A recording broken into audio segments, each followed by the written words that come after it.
live, we will jump live, but I just want to let you know this is Wendi Adelson walking at .25 speed up to the stand. So there you go, ladies and gentlemen. Just Wendi Adelson, Bossy Texas Chickabella asked for it. They didn't just get what they wanted. They also got .25 speed over and over and over again. This is what the world needs. This is what Toffee Towel needs. This is what Brew needs. This is what Bella needs. This is what Peep Towel needs. All right? Just replaying. All right, here we go. We're going live. We're going live. Pause. We are going live, ladies and gentlemen. We are going live. I repeat, we are going live. I told you I would catch it the minute it's live. Here we go. All right, you're entering the courtroom. We are live.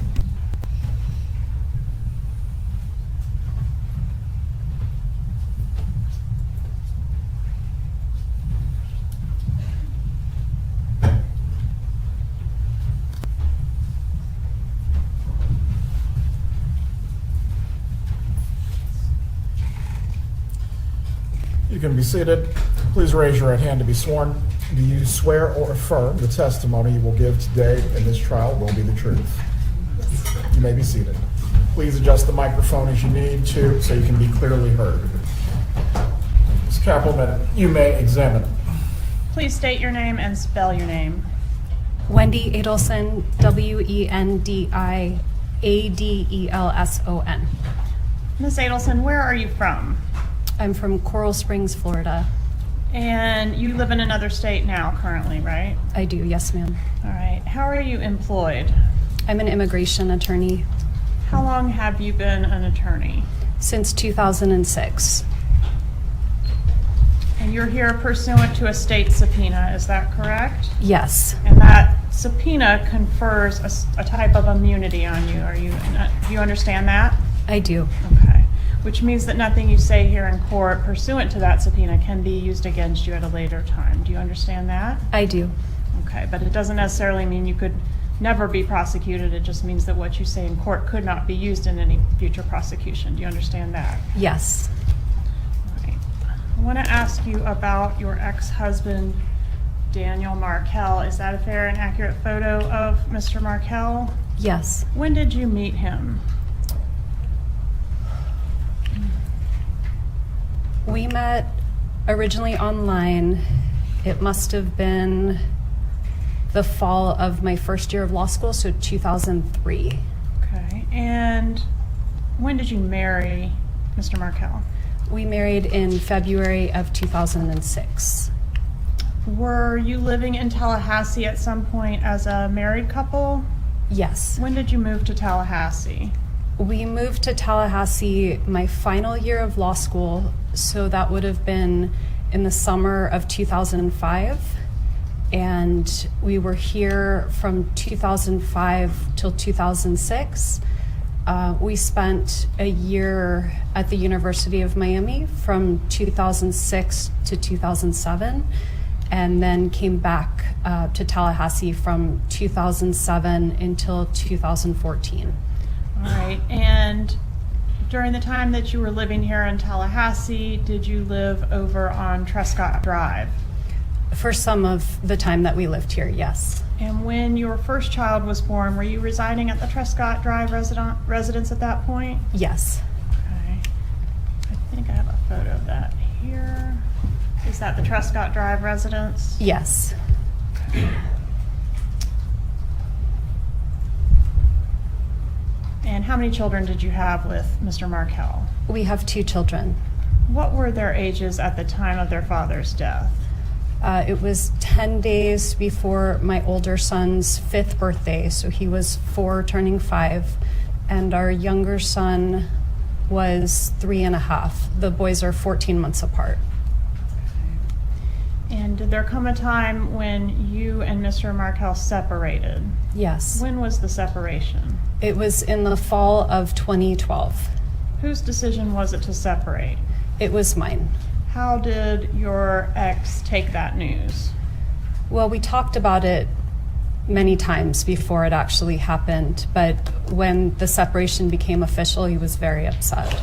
And even though there were problems and issues and discussions, it was a surprise to him when it actually happened, right? It was. Okay. And was part of the reason for the separation your differing views on how to raise the kids pursuant to the Jewish faith? I'd say it was a very small part, but it was a part. Did you consider your ex to be a religious zealot? No, I didn't think he was a religious zealot, but I did think he was using religion as a way of controlling me. Okay, did you think he was more devout in his faith than you were? I don't know that, I feel like devoutness has to do with maybe a relationship with God, and I don't know that his was more strong than mine, but he was more observant of kosher rules than I was. Okay, and can you explain for the jury what those imply for those of us Sure. that don't know? So keeping kosher has to do with separating milk from meat, something like you can't eat a cheeseburger. And it has to do with the ritual way that animals are killed. So certain meats would be considered kosher or non-kosher. And then things like shellfish are not allowed, or pork would not be allowed. And so his beliefs changed over time. We used to have bacon, and then bacon became a no later on. All right, and those rules were something that he was wanting to impose on the children, correct? Yes, Okay, and you were less interested in those kosher rules? it was less important to me. All right, were both you and Mr. Markel raised within the Jewish faith? We were, yes. When you separated from Mr. Markel, did you move out of the marital home while he was on a business trip? I did, yes. Where did you go when you left the marital home? I went to another property that I had rented for the boys and me. Was that at 3303 Aqua Ridge Way? Yes, Was that located in Leon County? yes. Okay. What was the custody arrangement? Broad terms are fine for this time frame during the separation. I think we were just trying to figure out how to make it work. We didn't have any formal custody arrangement at that time. I remember his parents came to town that weekend, and I made sure that he had the boys that weekend. We were just trying to figure out how to make it work until we had something formal. Was the arrangement roughly 50-50 or something else? It would have been roughly 50-50. Okay, and were you mixing it up during the week, or was it a week on, week off situation? It wasn't week on, week off. We didn't settle into that until the first summer, or maybe the second summer. I don't remember. That was more of a summer arrangement. But it was 50-50 and definitely a mix during the week. Okay. I'm gonna publish what's been introduced into evidence as State's Exhibit 60. Your petition. Was your mom, Donna Adelson, involved at all in drafting your divorce documents? No, Did she ever make any edits to any of the filings that you made pursuant to your divorce? I think she made suggestions, but I had an attorney, a very good attorney, helping me through the process, so she wasn't editing legal documents. Did you ever forward any of your mom's suggestions to your lawyer? I probably did. And when you did that, would you attribute them to your mom, or would you just forward them along without noting whether they were your questions or your mom's questions? I honestly don't remember. Was this a contentious divorce? It was. As part of your divorce, did you file a petition to ask the court for permission to relocate to South Florida? I did. And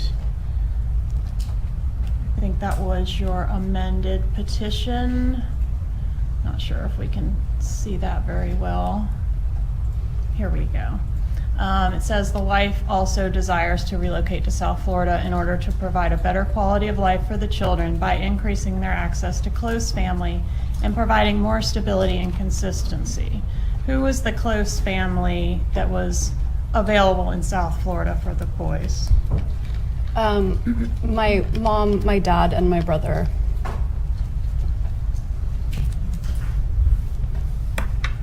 Why did you want to move to South Florida? I had very unstable employment in Tallahassee. I had a wonderful job, but it was on grant money, so year to year I never knew if I would still have my job. I had a job offer that was very good in South Florida, and the assumption was that Danny was always going to be at a different school, a better school. He used to joke that he would take one bar exam for every 2 bar exams that I had to take while we moved around the country. And so it seemed like a way of having stability while he was climbing up the law professor ladder to be ultimately at Harvard or Yale. And was relocation important to you? It was, in terms of having a safe and stable place for my kids. Did you consider having to live here in Tallahassee being stuck? Or had you referred to it previously as being stuck in Tallahassee? I mean, I may have. The idea of being stuck is if you don't have permission to live anywhere you want to live. But I had a nice quality of life here. Did you consider the worst case scenario to be that you would end up stuck here in Tallahassee if your petition was denied? I don't know. I mean, at the time, I may have felt that way. Okay. Might you have sent an email to a friend on March 24th of 2013 indicating, quote, "I do fear that the worst case scenario that could happen is that I will be stuck here in Tallahassee"? It's possible that I sent that. Would it refresh your recollection to review that item? I'm happy to. It's on tab 6 on one of those binders in front of you. Let me see which one it is. It's going to be This one?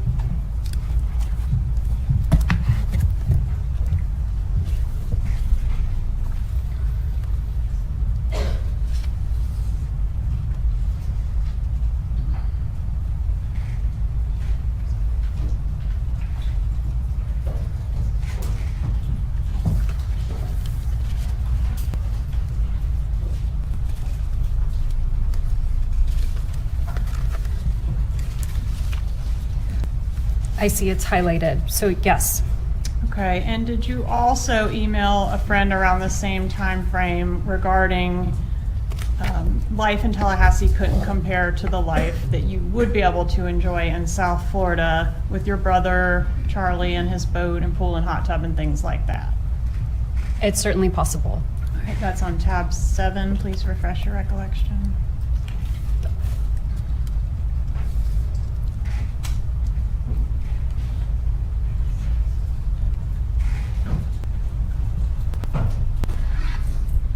Yes. And in fact, didn't you use the word stuck in your actual motion for relocation? Let's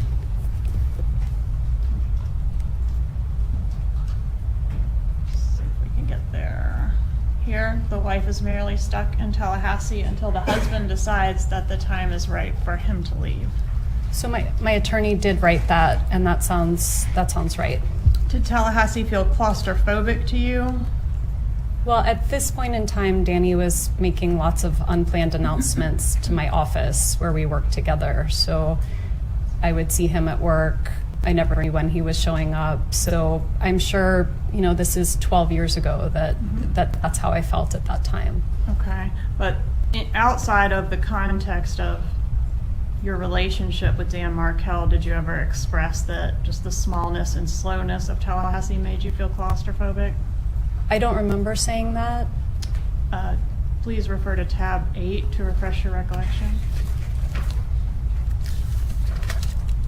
Your Honor, if I may at this time, does State tell us you're just saying the tab numbers, so we're not sure what documents you're referring to? Yes, Read I the can. binders up on the witness stand. Ms. Kettleman and his defense have a copy of the same binder. No, Your Honor. I'll show them the tab. Please do.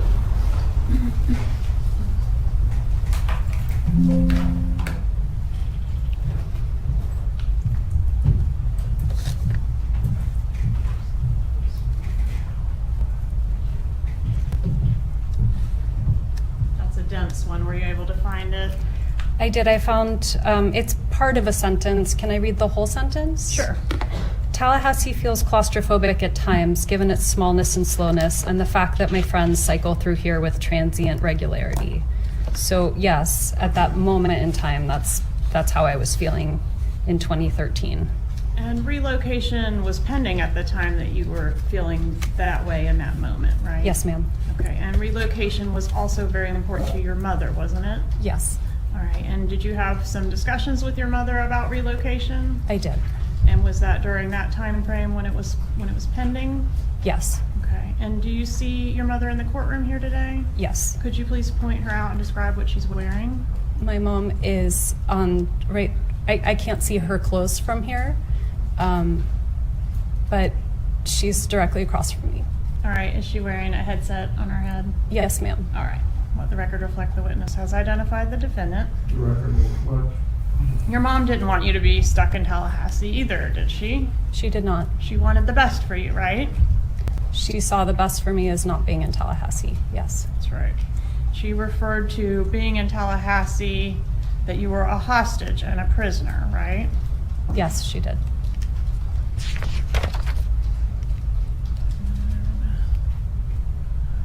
Oh no. Clickergate continues. Clickergate.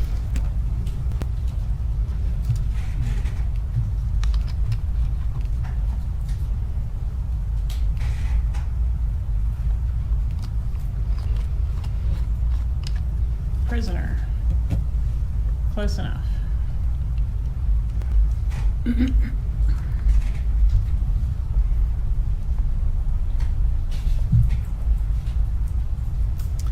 Did your mom express concerns that as a Tallahassee native, the judge presiding over your relocation motion would underestimate how much better it would be for you to live in South Florida? She did. All right, let me ask you a few questions about your parents. Your mom is Donna Adelson. Who's your dad? My dad is Harvey Adelson. And where did your parents, I think you said they were in Coral Springs back in 2012? Yes, Is that ma'am. right? Okay. How long had they lived in the Coral Springs area? I was born there, so from I think they started living there when my South Florida. oldest brother was born. So since the early 70s. Is it fair to say they had deep roots there in that area? Yes. Can you describe the relationship that your mom had with your kids during the time frame we're talking about? So, separation to murder time frame? It was very close. My mom taught my boys how to read. She taught them how to play chess. It was very close. Were your parents employed during that time frame? Yes. What kind of work did they do? My dad was a dentist, and my mom was the office manager for the dental practice. All right, and what about your brother, Charlie? Did he have a role there as well? He was a periodontist, and so I believe at some point he purchased the practice. I don't remember what year that was, but he would sometimes work from my dad's office and sometimes work from other offices around South Florida. Was the dental practice, the family dental practice, a successful business? I believe it was. My family never discussed money or finances with me, but I believe it was doing well. Did you discuss your marital problems and resulting legal issues with your mom? I Talked did. about relocation, but in general, you did talk about your woes with your mom? I did. Okay. And I think you said you did send many of your divorce pleadings to her. Is that right? I did. What about your dad? What was his role in reference to your divorce pleadings? I don't remember exactly. My parents have a shared email, so Your mother when in the I'd send courtroom an here email today? to one of them, I would send it. It was being sent to both, but I don't know who was reading what or at what time. Is it fair to say they were both welcome to read whatever you sent to that email address? Yes. And both welcome to reply as well? Yes. Who would reply more frequently, your mom or your dad, to those My mom types? would reply more frequently. Okay. Who took more of an interest in the day-to-day ins and outs of your litigation? Probably my mom. Okay. Is your mom overprotective of you? Yes. Is your mom an emotional person? Yes. What about your dad? Is he emotional as well? I think so. Okay, did you previously say he was more of a straight shooter and mom was more emotional? I think so, but I think women tend to be more emotional and men tend to be less emotional. Okay. Before you continue, Ms. Kaplan, I am going to admit State 60 JJ at this time. Is there any objection the defense wishes to raise? Yes, Your Honor. Same objection. The court admits it over objection. For the record, you may continue. And I think that's the same exhibit that's in State 64AA, Judge. It's not necessary to have duplicates, but because of the way the evidence came out in this trial, that is present in State 64 as well. States 64AA is admitted. As far as the final record, if you wish to remove one, you may, but both are admitted for the record. Thank you, Judge. All right, is it fair to say that your mom, the defendant, is a controlling person? I don't think my mom is a controlling person. Did you say at one time back in 2013 that your mom operates with emotional subterfuge? I may have said that. Would you like to refresh your memory? I can. It's tab 45 in the binder in front of you.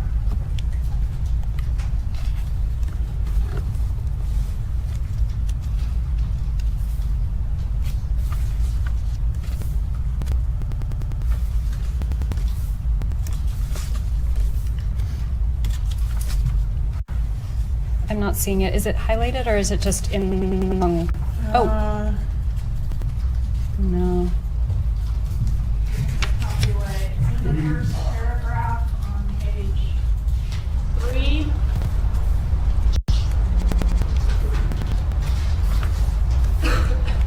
That one, I need to just walk up and show the witness the portion of what you wish for her to read to herself.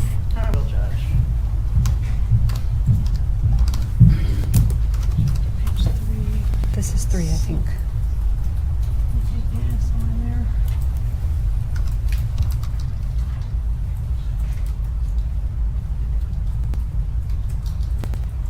Let me get the other copy. Sorry, I've lost it again.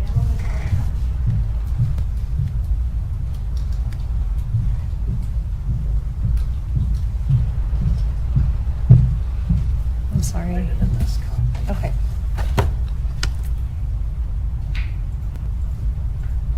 Okay. Alright, so the question was, did you previously say your mom operates with emotional subterfuge? Yes. What is meant by that? I honestly don't know what I meant at the time. But not that she's controlling. I don't think that's what I meant. Did Dan Markel have a hard time understanding some of your mom's behaviors? I don't remember that. Well, did she think you incapable of driving to South Florida by yourself with the kids? This is back when they were little. Yeah, I don't think she thought I was incapable, but I was breastfeeding and it was helpful to have someone with me. So what was her practice to avoid you having to do that? One of my parents would come with me for the long drive. So they would rent a car, come up here, ride back with you, and then follow the same procedure to get you home. They would drive with me if I was down there, back up, and then rent a car to come home. And did that procedure occur the week before the murder? There was a visit the week before the murder, correct? I think it was 2 weeks before. Okay. And on that trip, is that how it was handled, where they rented a car and came up to get you? Yes. Did your dad think that was necessary, or was that a mom thing? No, my dad probably thought it was more necessary. Okay. And did your dad make a practice of supporting whatever your mom wanted? Is that kind of the general rule? Yeah. Was she the dominant force in the household? I mean, I think my dad had more of a quiet strength, so it's hard to say who was a dominant force. I think they were both equally strong in their parenting. Okay, did you previously describe this back in 2013 that your mom was the dominant force in the household? If you need to refresh, it's tab 97. Okay.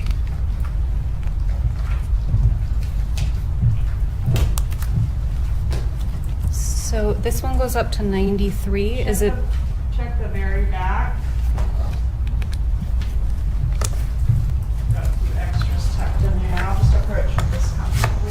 Oh, okay, thank you.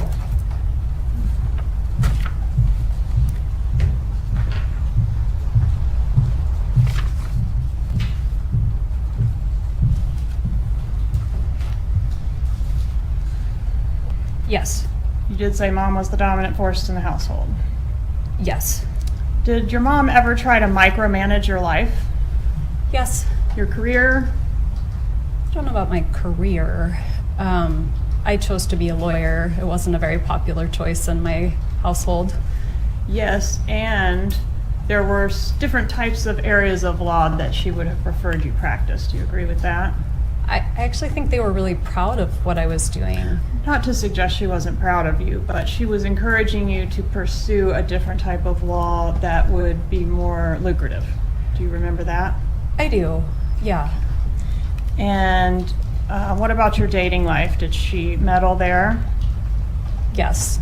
Did she create a dating profile for you on Match.com? I don't know if it was Match.com, but I do remember a dating profile at some point. That she created for you? I didn't use it, but yes. And conducted searches for men in the Miami area and sent them to you? I think this was when I was living in DC, maybe. Okay, let's go forward a little bit here.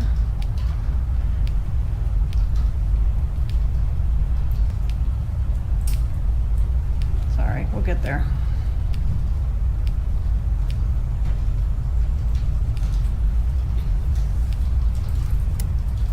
Okay, so here we have an email dated January 17th, 2013. For the record, this is 64I. And it reads, "So honey, so you think I'm nuts, but when you get a moment, check out some of these whom I've pre-screened for you." And these are guys in Miami, right? After all, you're going to be in Miami here and there. Why not see who's out there, right? Yes. Okay. And here's some options that she sent you. Here's an interesting guy, etc. Okay.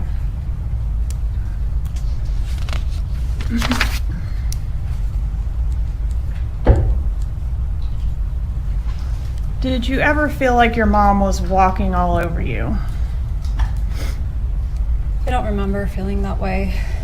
Okay, what about specifically regarding this divorce? I don't. I mean, I had a really good attorney and I was making the decisions I wanted to make. Okay. And did you, back in April of 2013, tell a friend that you were trying to find a way to coexist with your mom that didn't feel like she was trampling your autonomy? I'm sure I said that in 2013. How did your mom feel about Dan Markel in this time frame, 2012 to 2016? And I think I think a lot changed between 2012 and 2016. So I think her feelings about him changed over time. Okay, and what about in 2016? Did she hate Dan Markel? No, not in 2016. What about 2014? Did she hate him then? No. Did you say do you remember giving a law enforcement interview in reference to this case? Yes, I remember. That was the same day that Mr. Markel was shot, correct? Yes. Okay, and did you say in that interview, for court and counsel, I'm referring to page 288, lines 24 through 289, line 1, quote, "My parents have more reason to dislike Danny than almost anyone else"? At that point, I was sitting with law enforcement for 6 hours and had just been told that Danny had been shot. So I was in shock and I was trying to help the police think of anything I could possibly think of that would be helpful. And are you suggesting that after 6 hours you became fatigued to the point that you started saying things that weren't true? No, I didn't say anything that wasn't true. I just was in shock. I just kept talking and talking and talking. When your mom is really upset about something, does she talk about it a lot? Yes. And when she talks about it a lot, and I'm referring you back to this time frame, does she talk to your brother Charlie specifically a lot? My mom and Charlie have always talked a lot. Okay. And was Charlie kind of like your mom's problem solver? I don't know about that. I kind of feel like it was where she would help him more throughout childhood and adulthood. She would help him solve problems, not really. She definitely did a lot for him, didn't she? She did. She helped him with his business. She helped him with his personal life, his finances, his bills, remember to pay the whatever. She was like still mothering him into adulthood, right? Yes. Okay. But as far as meddling in your life, did your mom feel that Charlie could make more progress with you than she could on items like who you were going to date? I would just be guessing about that. Okay. At the time of Dan Markel's murder, was the defendant, your mother, very angry at Dan Markel? Before he died? Yes, ma'am. Yes. And you hated him too, right? At certain points, I was very frustrated with him. Did you refer to him as an STD? I don't remember saying that. Tab 5.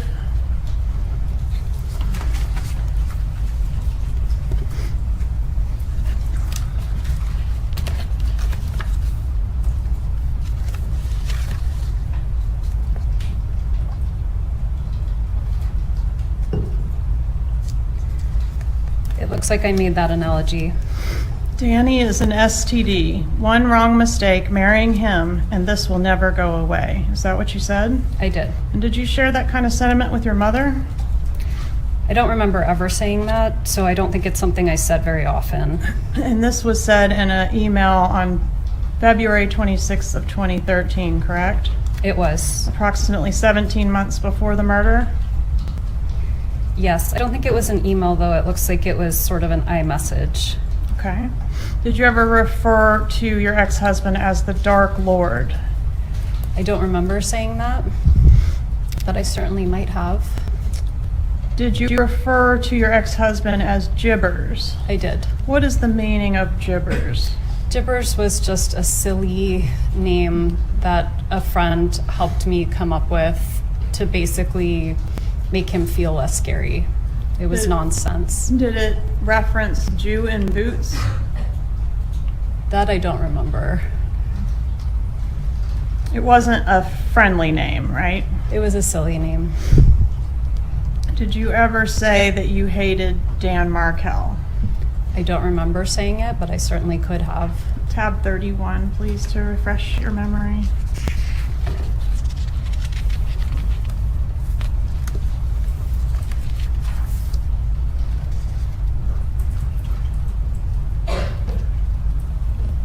I said that I hate him in this moment. Okay, and did you say in that email, that same email, quote, I hate that I hate my children's dad? I did. And do you agree that email was sent approximately 15 months before Mr. Markel was murdered? It was in April of 2013. Yeah, I think that's right. Yes, ma'am. The approach with what I've marked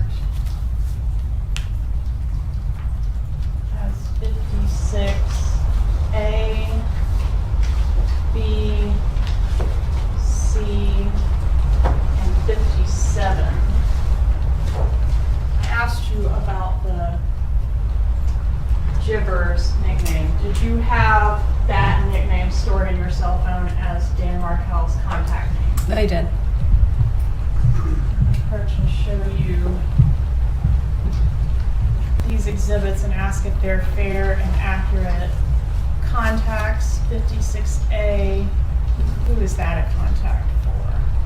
You know. It's my mom's phone number, so that would have been, it's a picture of Ben as a little guy and my mom. Okay, so fair and accurate contact Yes. from your phone for mom at that time. Yes. Okay, and then 56B, That's my dad. and that's his phone number. It is. Okay, 56C. That's my brother. Charlie. Yes. Okay, fair and accurate phone number for him at that time. Yes. And then 57 is that the contact you had in there for your ex-husband, Dan Markel. Yes. Judge, at this time, I'd ask to move into evidence 56 and 57. Any objection? No objection. States 56 and 57 are admitted at this time.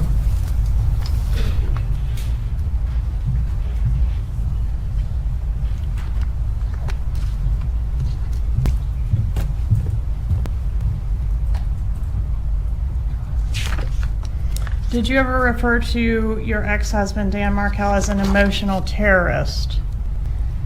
I very well could have. I don't remember saying that, but I. That one's on tab 34.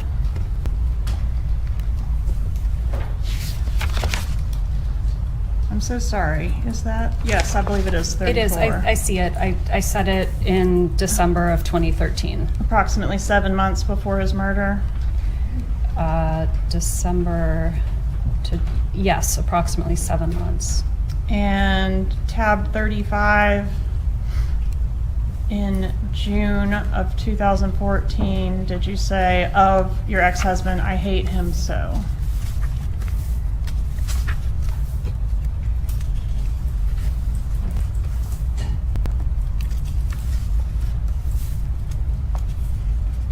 I don't see it. Are you on tab 35? No, I was on tab 34. It's tab 35. Sorry, yes.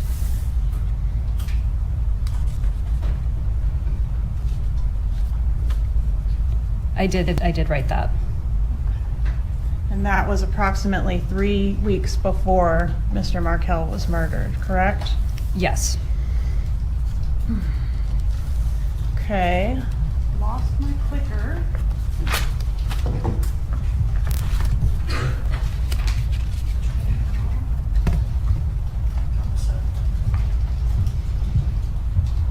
Clickers are a real problem for me. Click us. Somebody get Georgia her Next, I want clicker. to ask you about Mr. Markel's response to your petition to relocate. Is it fair to say he was adamantly opposed to that motion? Yes. All right, and you all fought over things large, of course, but also very small, like in this pleading, a tennis racket is mentioned, right? Yes. And, oh, jumped ahead on us. Okay, let's go back. In Mr. Markel's response, and for court and counsel, this is page 82 of Exhibit 60. He indicates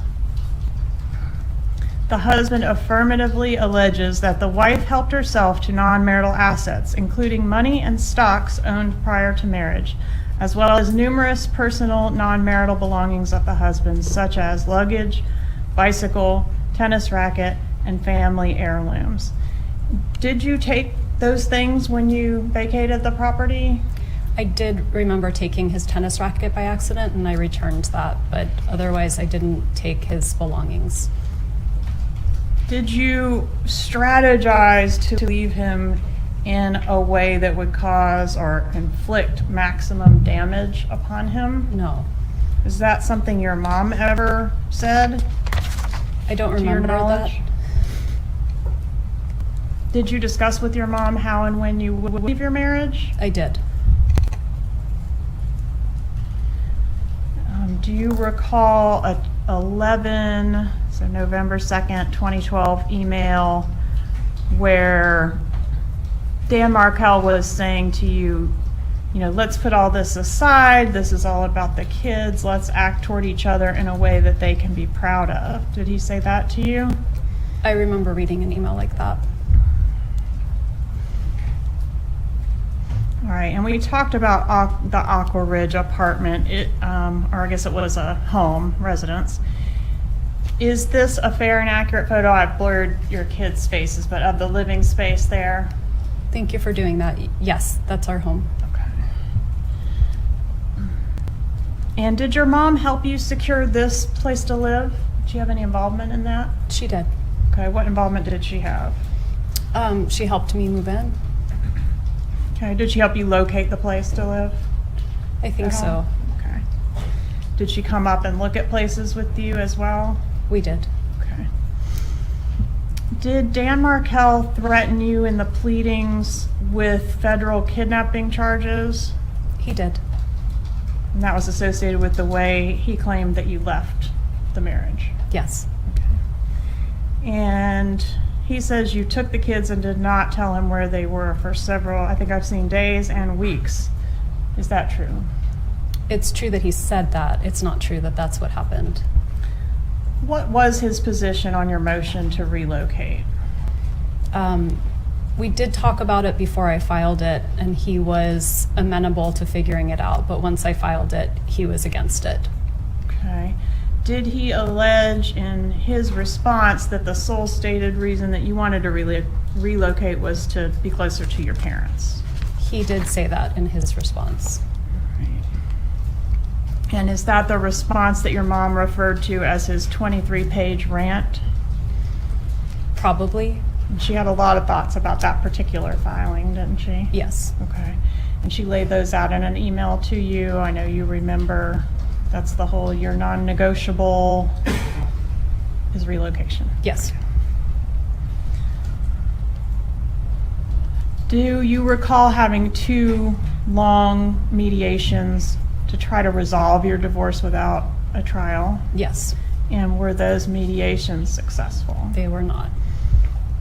Was Mr. Markel seeking to depose your mother as part of the divorce proceedings? I don't remember that. What about your brother Charlie? Did he care about whether you moved to South Florida or not?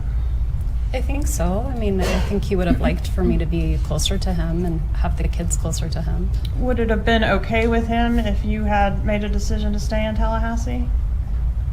I would have imagined so, yes. And after the relocation motion was denied, you were kind of like, well, maybe I have to stay in Tallahassee. Wasn't there at least a moment of that for you? I mean, it wasn't maybe, that was the court's decision, and I respect the court's decision, and you know, I would make the best of it. What about Charlie? Was he outraged by the court's decision? I honestly don't remember him being outraged. But to your mom, it was a big deal. My mom was really upset. Yeah. It was described by your mom in several places as like a life and death proposition. Do you agree with that? I think my mom thought my life in Tallahassee wasn't good.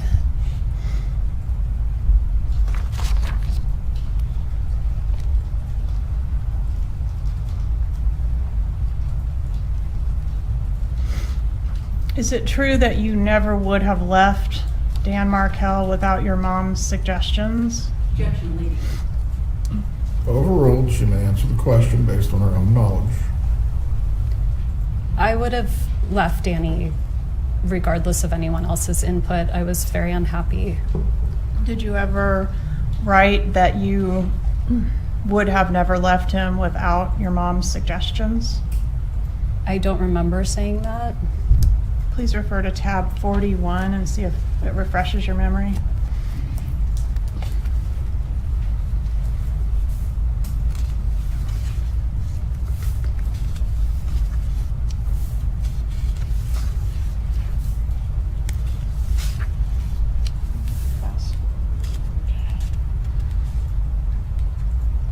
I do say here I wouldn't have done it on my own.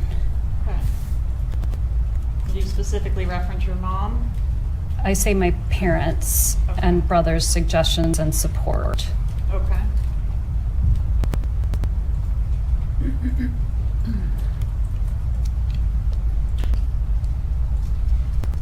I think because I wasn't happy, but part of me thought maybe I would just stay until the kids grew up.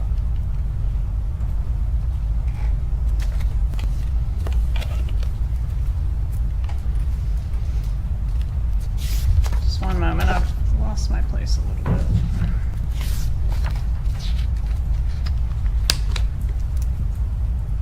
All All right, I think you already testified you did not offer your mom your divorce petition to edit. Is that your testimony? Sorry, Did you What's the send your question? divorce petition to your mother to assist you in editing it? I don't remember doing it. Okay, and did your mom also pretend to be you to Mercer University to help you complete your divorce affidavit? I have no memory of that. Got a little pop out here of this email from your mom. Obviously, I pretended to be you contacting these financial institutions. Is that something that she would normally do on your behalf? Pose as you? I had very little understanding or involvement of my financial situation, and so that might have been an account that my dad had created for me or that had like co-signatory authority, so that's possible. Okay. And here, did you forward a letter that was written on or sent to you on December 19th of 2013 from Dan Markel, where he was kind of wanting you back and making a lot of concessions? I'll stop coming home late, etc. Do you recall that I do. long email? Did you forward that to your mother?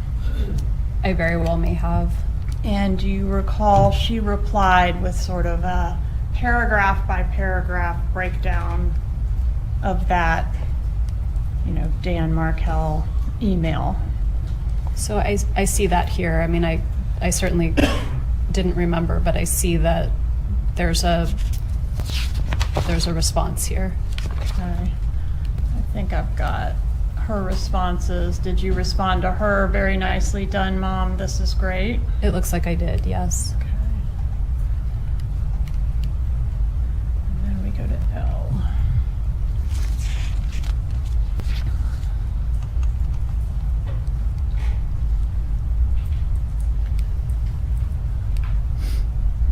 In her responses, I guess they've got a joint email, so how do we know it's Mom and not Dad? Do we? I don't. Does Dad send responses like these? This is all the response.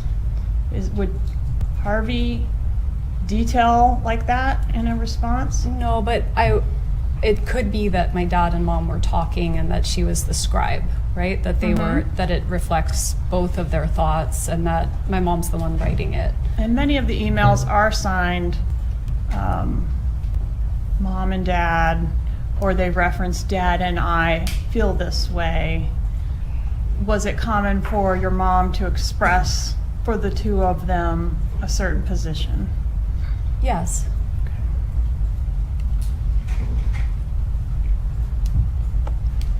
And in this particular email, so this is a little confusing, but she responds paragraph by paragraph, K3, K5, K6, referencing Dan Markel's email to you and refuting each paragraph.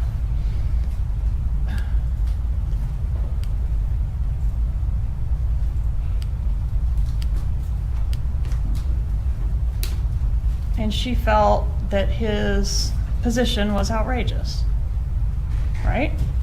Yes.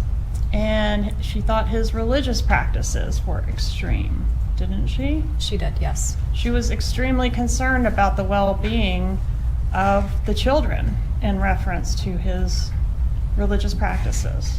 Yes. She wanted a psychological evaluation of Mr. Markel. Yes. He didn't need a psychological evaluation, did he? Honestly, I don't remember. Was he an extremely intelligent, accomplished law professor? Yes.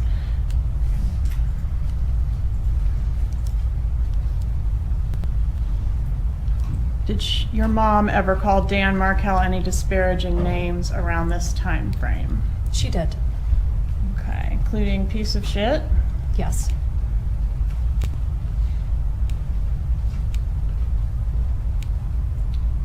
Asshole? Yes.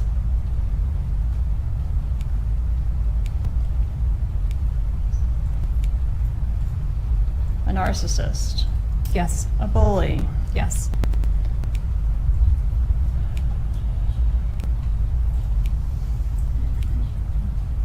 A bastard. Yes.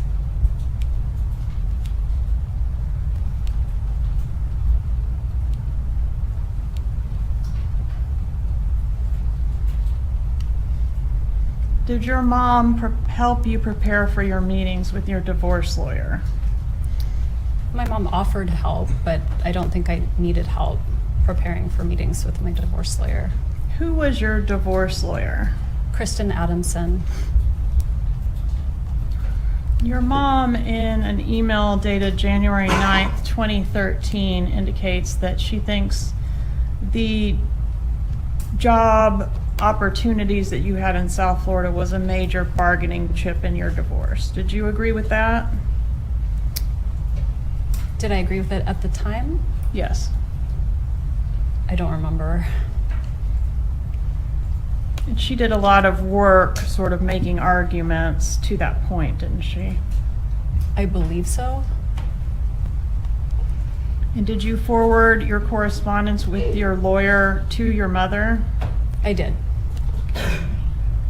Publishing 64. I'm going to skip to J. She wanted to be kept informed, right? Yes.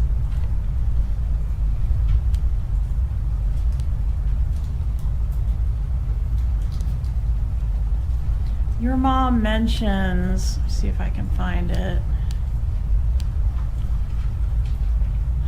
This is 64G, your South Florida legal team. She will try to remember to discuss things with your South Florida legal team.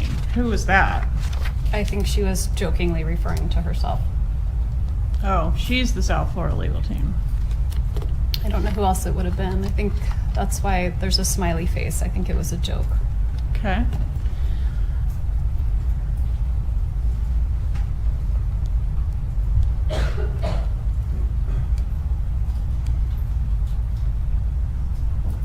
More questions for your upcoming hearing with your attorney. Did you forward your mom's questions or ask your mom's questions when you met with your attorney? Probably not all of them, but if there was something that I thought was useful, I probably forwarded it or had a conversation about it. And here you can see in paragraph 2, your mom referred to Dan Markel as Gibbers as well, right? It was a silly name, yeah.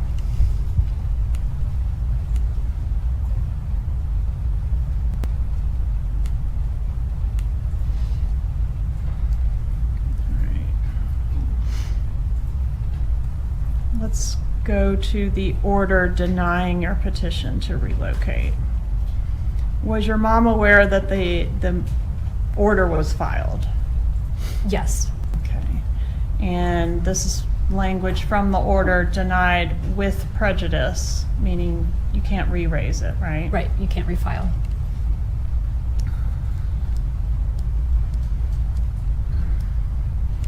And your mom wanted to fight the decision, didn't she? She did. Did you feel railroaded by her in this email where she's kind of bullying you to keep fighting? Prosecutors testifying. Please rephrase your question. Did you feel railroaded by your mother? No. Okay, but she wants you to continue to take action. It was denied. I wasn't taking any more action. Not any more legal action. I was not taking any more action of any kind. Didn't your mom have some other ideas for some other actions that could happen? She did. She did want to take it to an appeal. Do you remember that? Actually, I don't remember, but That's on tab 43 of your binder.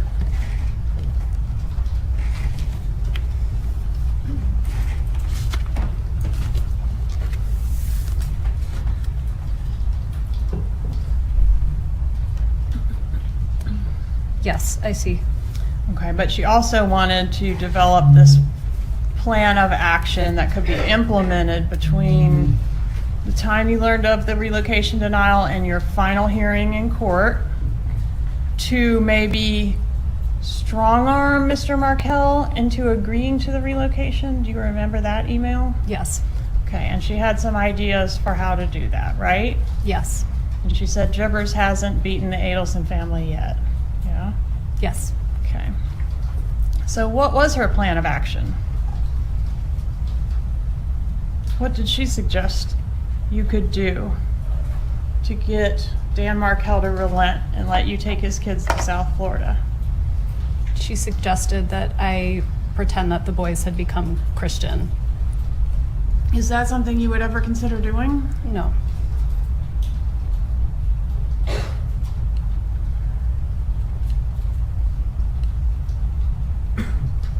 She was going to pay for them to get instruction on the Christian faith, right? That was what she said. And she said she looked into it and she could get them baptized in a couple weeks. Do you remember that? I don't remember, but I'm sure it's here. Do you remember her imploring you to put on a good act? I do. Did your mom,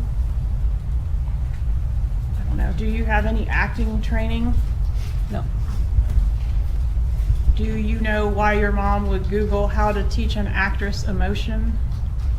I don't. I don't know. Did she ever share with you or forward you any tips on how to bring emotion or fake emotion? Not that I remember of any kind. All right. What about a financial offer? Was that part of it as well? Yes. What was the financial offer to be? I think it was $1 million. Who was going to pay the $1 million? My mom, my dad, and my brother. And they were going to pay $1 million. You didn't have to pay any of it? I don't remember having to pay any of it. Okay. And they were going to give Dan Markel $1 million for what? So that I could relocate. Okay. Did you ever make that offer to Dan Markel? No. To your knowledge, did anyone make it to him? I don't think so. Would it have worked?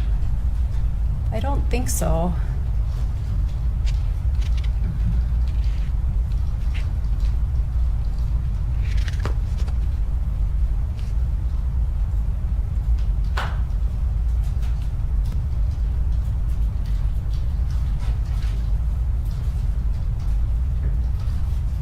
It's all about getting control from Dan and Markel, right? Yes.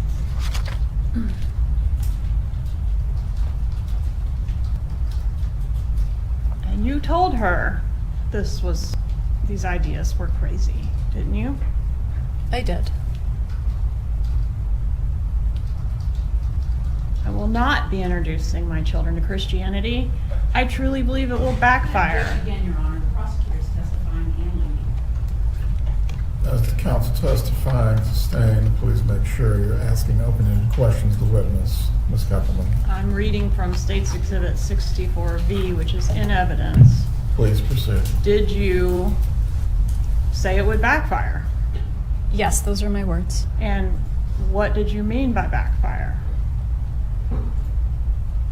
I don't remember, but I can read there below what I was saying. Did it have to do with this will give him ammunition to pursue things in court? I might have meant that at the time. Did your mom respect your decision not to use her suggestions? I mean, she had to have, right? I'm a grown-up.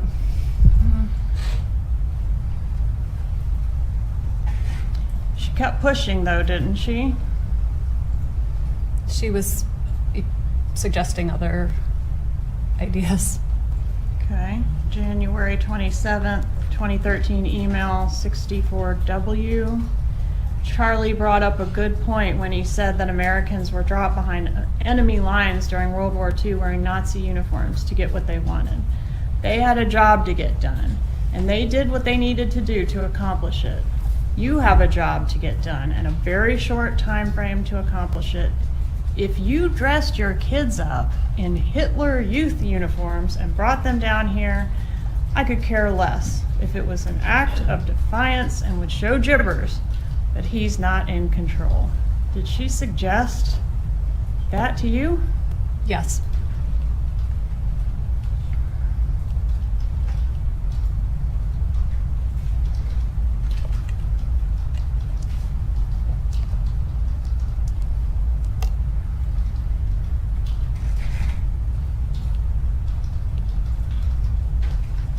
She urged you to rethink your decision not to implement her suggestions, didn't she? Yes. She wanted you to do an act of defiance that will put a scare into this jackass. Why would she want to scare Mr. Markel? So that he would let me relocate, I guess.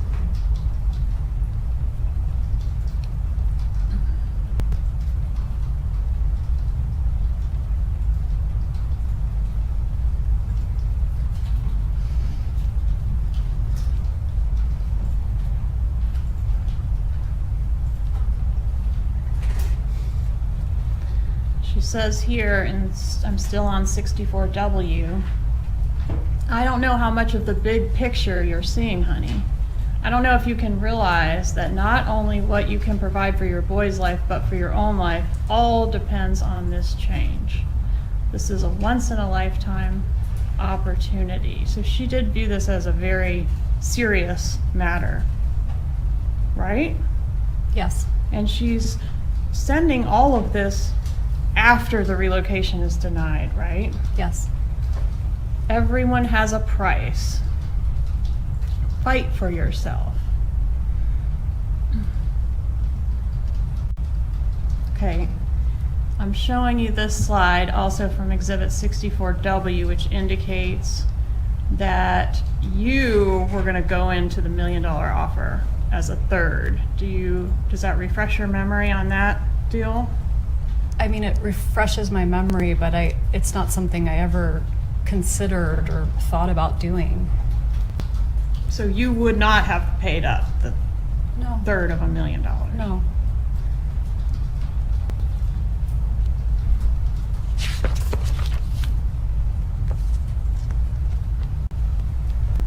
Moving on to 64X.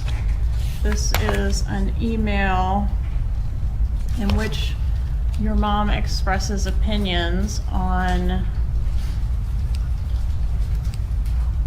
several items, including the marital home, the parenting schedule, alimony, child support, health insurance. Did you want her opinion on all these things? I mean, I don't remember, but I think we always want our parents' opinion on things, even if we don't take it. Sorry, Your Honor, I can't hear it. Please restate your answer. Counselor asked me if I wanted my mom's opinion on those things, and it's hard for me to remember at the time if I wanted other opinions, but I said, I guess, people always want their parents' opinions on things. And your mother's opinion was that she wanted you to aggravate your ex-husband, right? Yes. To screw him financially, Yes. to get a win. Yes. She thought your divorce was something to be won, right? It seems that way. When was the divorce final? It would have been final the summer of 2013. July 31st of 13, sound right? Yes, ma'am. And we saw that that was the date for your trial. Did a trial take place? Yes. Okay. With witnesses being called?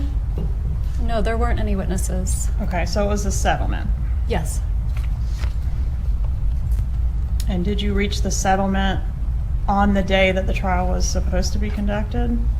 I think maybe the day before. Okay. I want to ask you some questions about voice authentication. Your cell phone, was it collected by police in this case? I gave the police my cell phone to search. Let them download it and return it to you, correct? Yes, ma'am. Okay. And are you familiar with a wiretap that was conducted in this case? I've seen a lot of wires. where phone calls were intercepted by the police and recorded by the police? Yes. And were you asked to listen to a disc of calls to see if you could authenticate the voices on those Yes. discs? Okay. And were you able to authenticate some of the voices on there? I was able to authenticate the voices of my family. All right, so Charlie Adelson, Donna Adelson, Harvey Adelson. Yes, ma'am.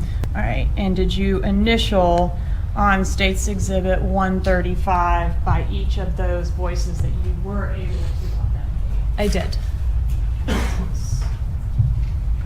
Certainly can't read this, but It's very small. see if that's Yes. That's where you initialed, okay. I did. This time I'd ask to introduce State's Exhibit 135. Any objection? Has it been entered? I'm asking if there's an objection No on the objection. offense. States 135 is entered.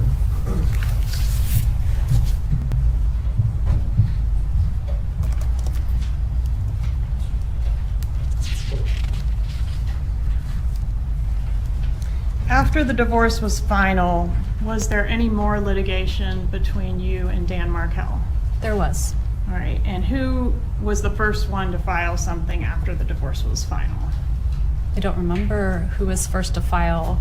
Because you both filed some things afterwards, right? Well, Danny was supposed to pay me for the deal with our settlement was I was supposed to take my name off the title to the house, and he was supposed to pay me half the value of the house. So I went that first week and took my name off the title and then just waited. And when I reached out, when it was time for him to pay what he owed, he said, "I'm not going to pay it." And I asked why, and he said, "I have my reasons." And so my attorney had to file to enforce the settlement agreement because otherwise he was going to be held in contempt of court. The court had given him a deadline to make the payment, and he didn't make it. He didn't make it. So you filed a motion to enforce, The settlement agreement. and he filed a counter motion saying, well, I'm not paying because she's in violation for all these different things. Remember that? I do, and then he accused my attorney of committing fraud. Right. One of his big complaints was failure to facilitate the communication agreement, where I guess you all had some type of agreement to provide Skype calls with the kids to each other when you didn't have the children. Do you remember him complaining about that? I do. I remember if I was 1 minute late, he would contact the parenting coordinator and complain that I was in violation. That was a pretty regular complaint of his in this era of these filings, wasn't it? Yes. And when he sent an email, for example, 64N, let's see if we have that.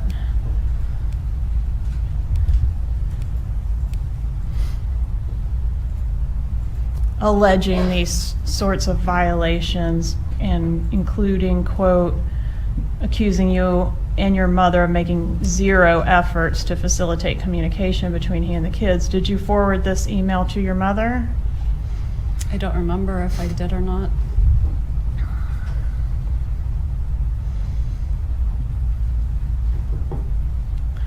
And during this time period, did Dan Markel send you quite a few emails pleading with you to play nice? For example, March 7th of 2013, Wendi, I really regret that things have gotten to the place where they are. Do you think we could try to resolve more issues directly with each other to prevent so much of the unnecessary tension and cost? Things like that. Yes. Okay. But then you didn't seem to be able to actually play nice with each other, even though it seems like maybe that's both what you wanted, at least at certain points. I was always trying to play nice. Well, you were threatening to hold him in contempt of court. I wasn't threatening to hold him in contempt. That's what my lawyer filed. That's what happens Well, when your you... lawyer represents you, doesn't she, Mrs. Adelson? She does, but I wasn't threatening him.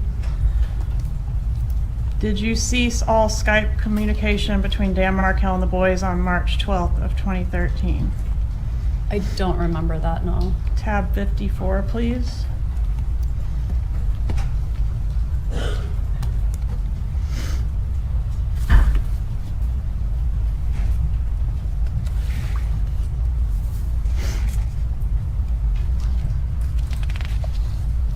It looks like my attorney advised me to do that. Did you cease all Skype conversations between Dan Markel and the boys? Again, I don't remember. It's been a very long time. But if my attorney advised me to do it, then I probably did it. Okay. And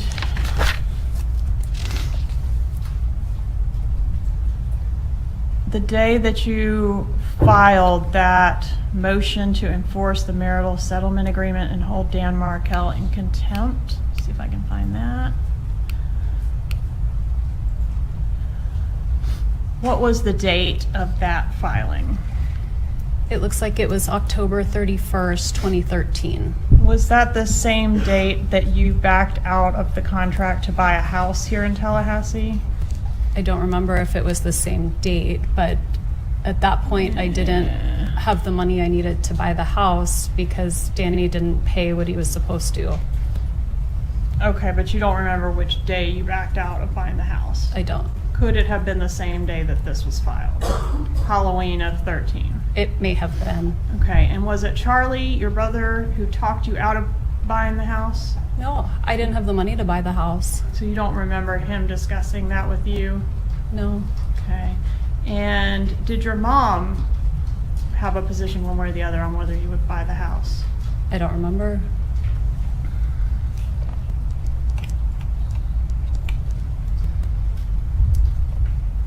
The image that I just had up there, was this image sent to you on October 31st? How did this get onto your cell phone dated October 31st?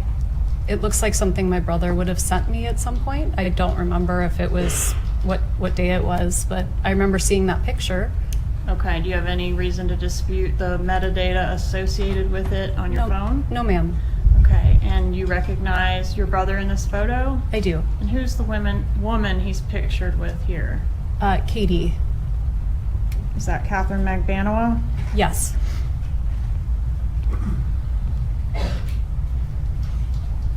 So did your brother at any time send you this picture? Not at any time. Did your brother on October 31st send you this picture and basically tell you not to buy the house because you weren't going to be living in Tallahassee much longer? I don't remember him ever telling me not to buy the house or that I wasn't going to be living in Tallahassee. I really wanted to buy that house.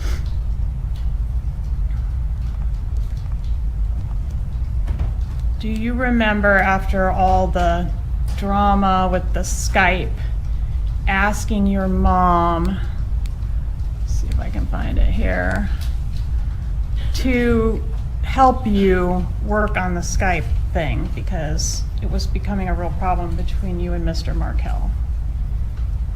I honestly don't remember, but I see this email and I must have sent this.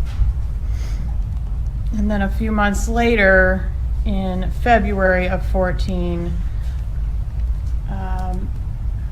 Mr. Markel files a motion to enforce marital settlement agreements, and that we've touched on that already. That was alleging that you committed fraud on the court during the original settlement. Remember that? I do. I remember him saying that my attorney helped perpetrate a fraud. He did. He suggested that the court should send a strong message to you about your malfeasance by awarding him the entirety of the assets that he alleged were undisclosed. Do you remember that? I do. And did your mom view that filing? I don't remember. Isn't that the one she responded to? We need a plan of attack. We need to aggravate him the way he's trying to aggravate you. I remember we just looked at that. I just didn't remember what it was in response to. Okay. And did you respond to his allegations? I would In court, in a court filing? We must have responded in a court filing to that, Okay. because if someone accuses you of fraud, at that point my attorney had to recuse herself because she had to become a witness in the case and to say that that didn't happen. And then I had to find a new attorney to represent me. Okay, and did you do a filing in response to his his counter motion to enforce the marital settlement agreement, alleging, and this is page 439 for court and counsel, that a vast majority of the former husband's motion contains allegations that are redundant, immaterial, impertinent, and scandalous. That sort of language, does that sound familiar? It doesn't actually sound familiar, but I would have responded in a motion, so I'm sure my attorney filed something. Did your mom move around this time? I don't think so. Do you remember your parents signing a lease at a place called the Continuum? My parents were spending some time there on the weekends, but they didn't move until 2015 when I was clerking for a judge at that time. All right, so they signed a lease to have sort of a weekend property. Was that in South Beach? Yes. Okay, and that does March of 14 sound right for that? I don't remember when they signed a lease there, but it's possible. Well, when you ultimately left Tallahassee, which we'll get to, did you go to live at the Continuum or at Coral Springs or somewhere else? In Miami at the Continuum. And do you know why they chose to move into the Continuum? I mean, this is about 3-4 months before the murder. My brother had a girlfriend that lived there, and he really liked the property, and he thought maybe my parents might like to retire there. So he was suggesting that they start trying someplace other than Coral Springs to retire. And did your mom add you as a resident to the Continuum on May 16th of 2014? I don't remember that, but the Continuum, the apartment complex, had very high security, and so it may have been that if you wanted someone to come and not be considered a guest, they had to be considered a resident. Okay, tab 95, please. And the question is, would you have been considered a resident as of May 16th of 2014?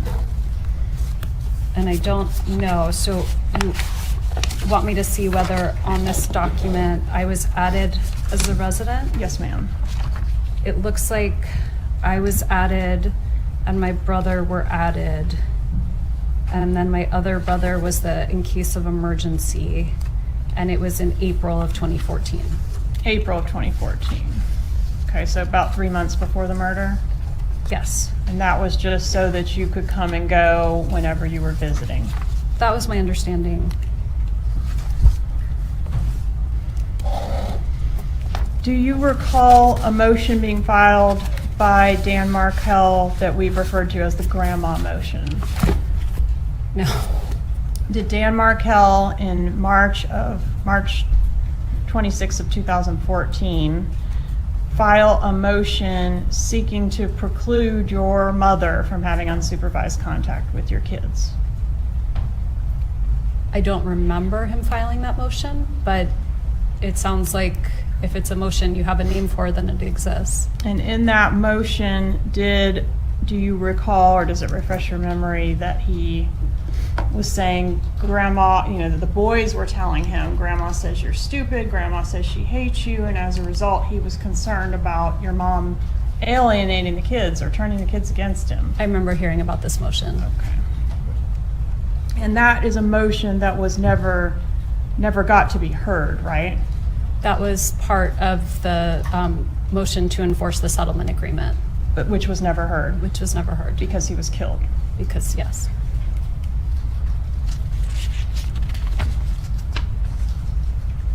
And do you remember why you didn't forward your mom the actual motion that was filed in reference to that?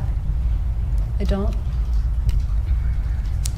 Okay, if you will check see if you can find tab 98 in the back there, please.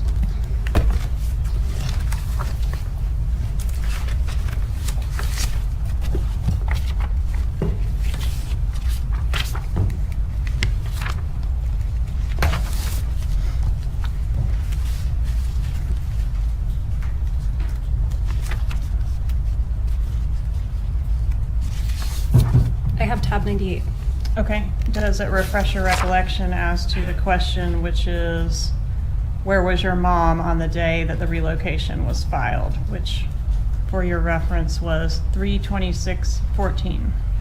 So this email is from 3/25/14, and it looks like my parents were coming up. It says coming on Thursday, and this was written Tuesday the 25th, so my guess is that they were coming on Thursday the 27th. And was it their practice to typically stop in Orlando and spend the night on the trip up to Tallahassee? I don't remember. Okay.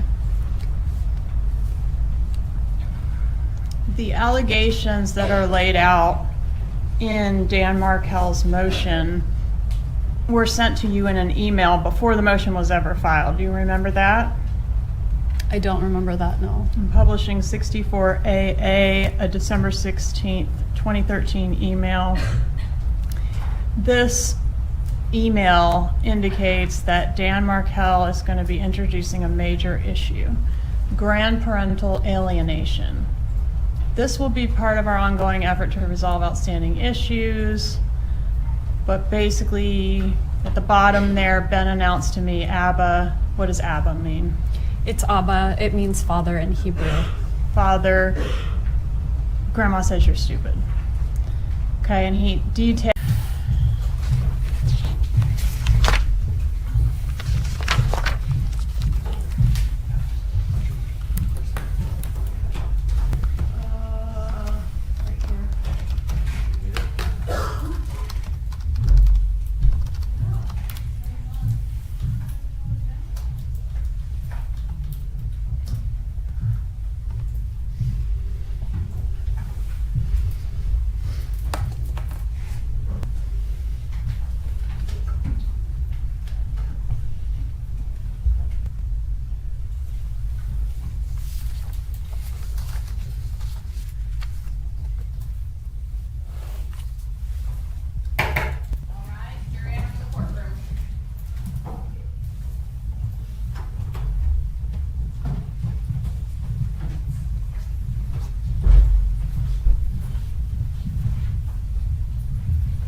Everyone can be seated.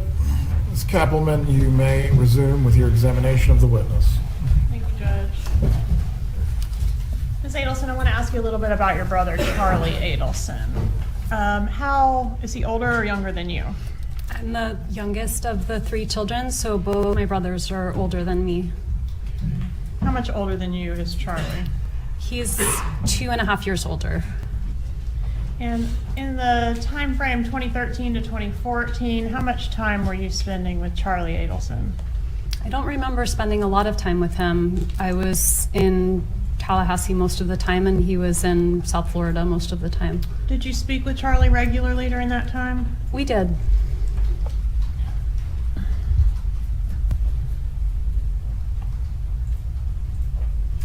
What type of lifestyle did your brother have around the time frame 2014 to 2016? My brother was a single guy. He was dating lots of people. He worked really hard till early in the morning till late at night, sometimes 6 or 7 days a week. Worked hard, played hard? Yeah, I think that was kind of his lifestyle. Did he like nice things? He Fancy did. Cars? He liked nice cars. He liked nice food.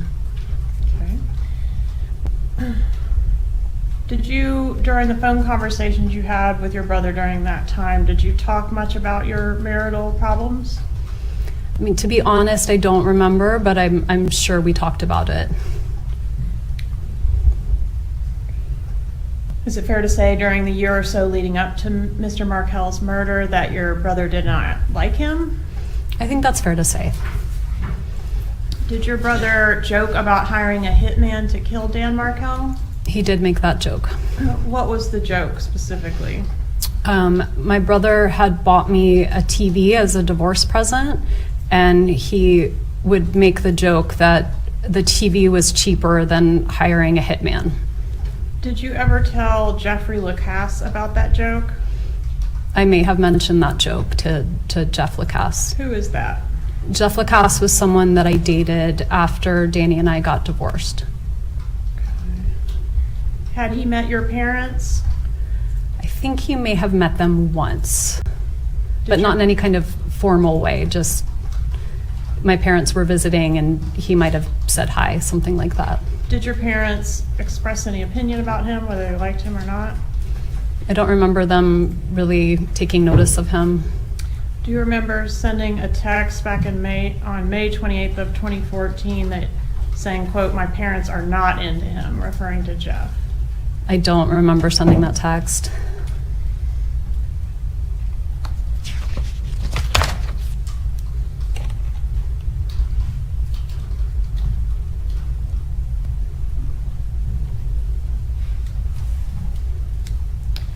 On the morning of the murder, did you have an appointment at your residence on Aqua Ridge? I did. What was the nature of that appointment? I had an appointment with the Geek Squad.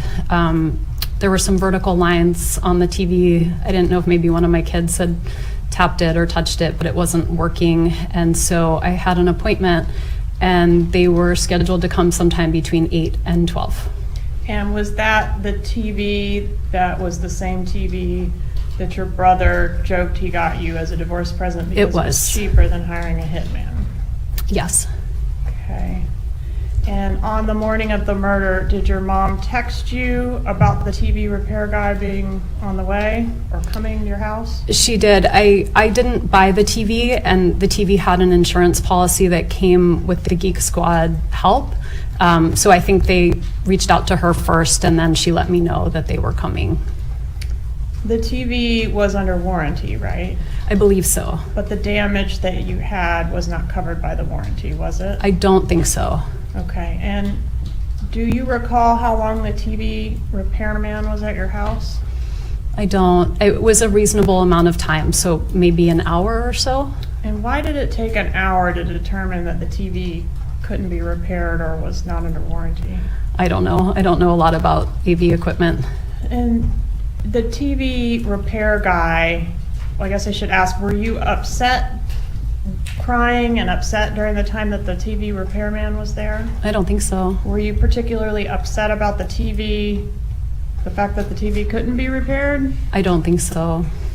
Okay, so the TV guy, to your recollection, didn't actually do anything. He didn't fix the TV, he didn't take it away, he didn't bring you a new one. No. He was trying to fix it. I mean, I think he was trying to assess what the problem was and if it could be fixed, but it wasn't taken away. The problem was like an impact to the screen, right? It seemed to be that, yeah. Did you go to a dinner after the murder of Dan Markel in which you vomited at the table? It was several weeks until I felt ready to leave my apartment. I was very, very scared. So that happened? It did happen. Okay, and that was in a restaurant, right? It was at a restaurant. Who was present at that dinner? It was my brother and me. And where was the dinner? It South was Florida or here? Or It was somewhere South Florida. Okay, and you said it was several weeks after the murder? I believe so. Had you ever heard Charlie, your brother, refer to that dinner as a celebratory dinner? Only in previous trials, but never to me personally. Did you hear him say it the night that you had the dinner or after that? No. That you threw up at the celebration? No. Do you know Katie Magbanua? I met her on 2 occasions. Okay. Do you have an independent friendship with her, or did you just meet her through your brother? I just met her through my brother. Who was she to Charlie? She was a person that he had dated. Was she a serious girlfriend? I didn't think so. Okay. Did he have a lot of girlfriends that kind of came and went? He had a lot of girlfriends, and they all looked somewhat similar. Okay. I'm going to show you what's... One moment, Your Honors.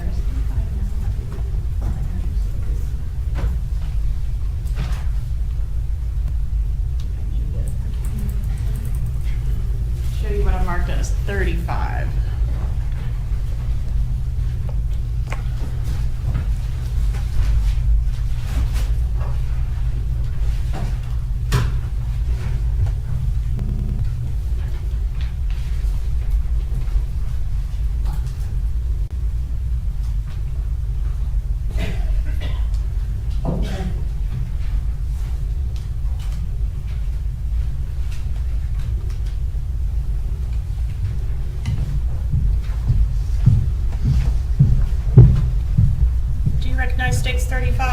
I do. How do you recognize it?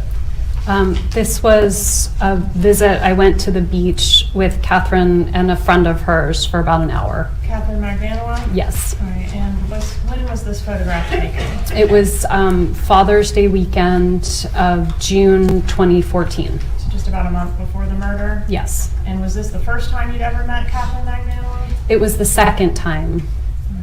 The first time was at a dinner with my brother and with Jeff Lacasse when I was running an alternative spring break. I came down to visit. Is that the dinner at Yarhurd? Yes. Okay, we'll get back to that. So this was the second meeting? Yes. All right, Judge, move to introduce State's Exhibit 35. Any objection? No objection. States 35 is admitted. Publishing State's 35. Which one is Catherine Magbanua? She's on the left with the white top. Okay, and that's you in the center there? That's me in the middle. And this photograph, was it taken near your parents' residence in It South was. Beach? Very close. During that trip, were there any conversations with Catherine Magbanua or your brother or your mother about the murder? No. Is Catherine Magbanua the girlfriend that your brother had in this time frame leading up to the murder? I believe so, but he had multiple girlfriends, so I don't know if she was the only one. Okay, but that's definitely the one that you interacted with the month before. Yes, ma'am. Did anything stand out to you about this particular girl as being, you know, the one or special or different from the parade of girlfriends that No. Charlie had? Did your brother have girlfriends after this woman, Magbanua? Yes. Okay, including, do you remember a Whitney? I do remember Whitney. And then there was June Mchinda, Yes, I remember June. a June Co, I think. I remember Junko. Okay. Prior to Dan Markel's murder, was this image taken at your trip to South Beach that was most recent before the murder? No, So you went down another time between this trip and the murder. I did. I went down for my dad's birthday. And when was that? It would have been, his birthday was on July 5th. And so I was down, I don't remember the exact amount of time, but maybe 7 or 10 days over July 4th and for his birthday, and then went back to Tallahassee. Did you run into Catherine Magbanua at all on that trip? I don't think so. Any discussion with any members of your family about the murder on that trip? No, It was your dad's 70th birthday, right? it was. And was there a party? We had a party. Was that friends, family, both? It was friends and family.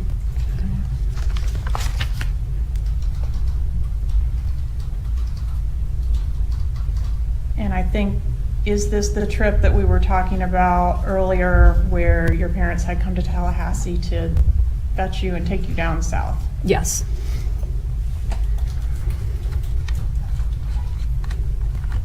Was there any discussion on that trip about any other relocation strategies? I don't have any memory of that. Like bribing, converting to Christianity, any of those things? It had been, I think, about a year since. Since those were first broached. Right, but I'm just saying by that time it was the summer of 2014. I don't remember any kind of conversation like that. Okay. Was there any discussion on that trip of the pending motion that included precluding your mom from having unsupervised visits with your boys? No.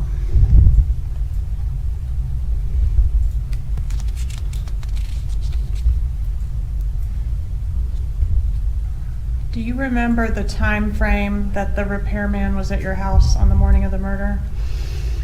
I remember more or less. I feel like he came, I think he was supposed to come sometime between 8 and 12, and he came on the early side. Because I just remember being resistant and trying to get dressed really fast.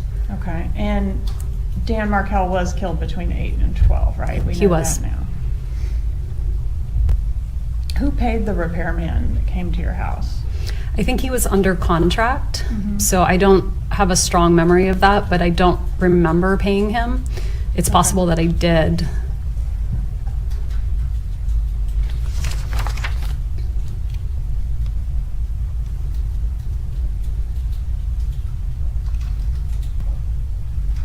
I'm going to ask you a few more questions about Mr. Lacasse.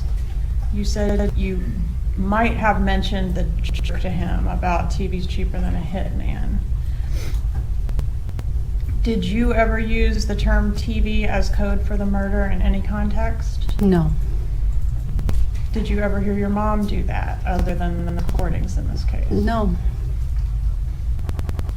So she didn't talk to you about the TV? No.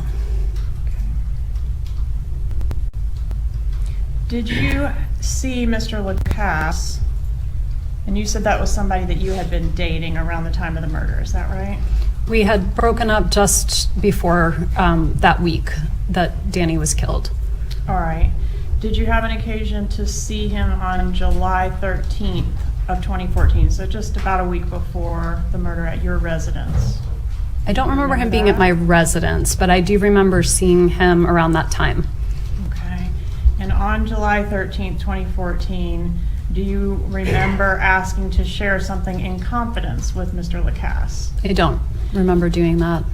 Did you tell Mr. Lacasse, in the context of if something were to happen to Danny, I could move back to Miami, did you tell Lacasse that regarding the relocation battle in the summer of 2013, Charlie had, seriously, not as a joke, explored all options to resolve the problem, including hiring a hitman? I did not have that conversation with Jeff Lacasse.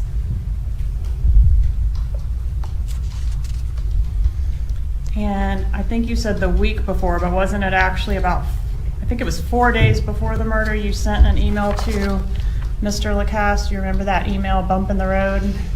I remember telling him I didn't want to have contact with him anymore.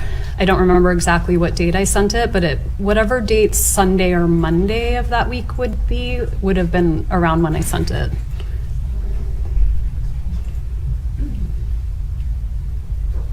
There we go. Does this refresh your memory at all? It does. Okay. And so you weren't officially breaking up with him so much as asking for a certain period of time without contact, is that right? That sounds right. Okay, and then your plan was to reach back out to him and figure things out one way or the other? I mean, I think I was breaking up with him, but I have a strong aversion to conflict, so this was probably my way of not breaking up with him without breaking up with him. Okay. And I want to go back to the day of the murder. We know about the TV repairman left about, did you say about 9? The truth is I don't really remember, but something like 9 or 10. Definitely before 10 or by 10? Yes, that's my best memory. All right, where did you go after the TV? What was the next place you went after the TV repairman left? So I was home, I think, for a couple of hours first. I was doing a little bit of work. I was talking to some friends. I think I ate breakfast. And then I left probably close to noon or a little bit after noon. I was meeting 2 friends who I would frequently meet on a Friday to have lunch with. And so I went to run a few quick errands and then meet them for lunch. And on your way to meet the friends, did you have an occasion to go down Trescott? I was trying to turn down Trescott. That's where I used to turn and take just the road I was used to. But there was yellow tape up.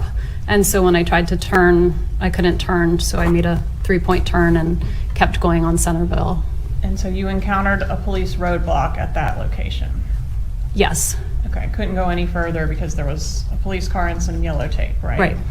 And that was, you were able to see that from the intersection there, or you actually turned onto Trescott? I tried to turn and then I couldn't go through. So I turned around and kept going. How far down Trescott did you proceed before you turned around? Just until the tape. Okay.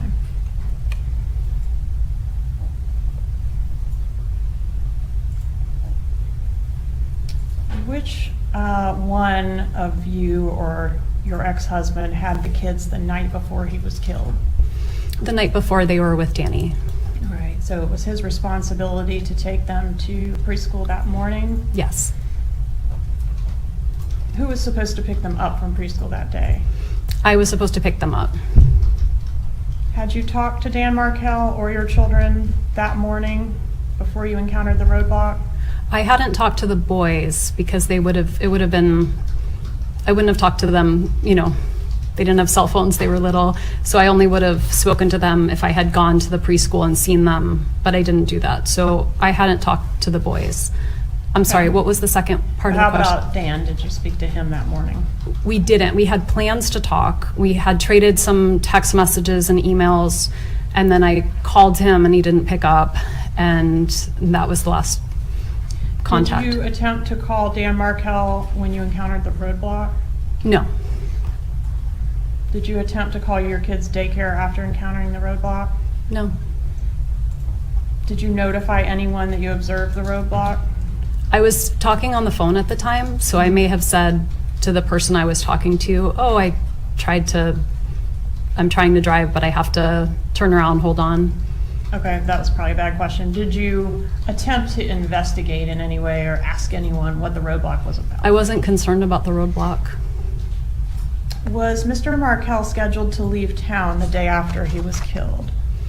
I don't remember if he was scheduled to leave town on Friday afternoon or on Saturday morning, but I know that he would go to New York every time he had a chance, and I think that was where he was going. But I don't know when he was leaving. Okay, if you'll take a look at, not the binder we've been using, but the other binder, should have your law enforcement interview on the front. Okay. And I would just ask you to review page 159, lines 10 and 11.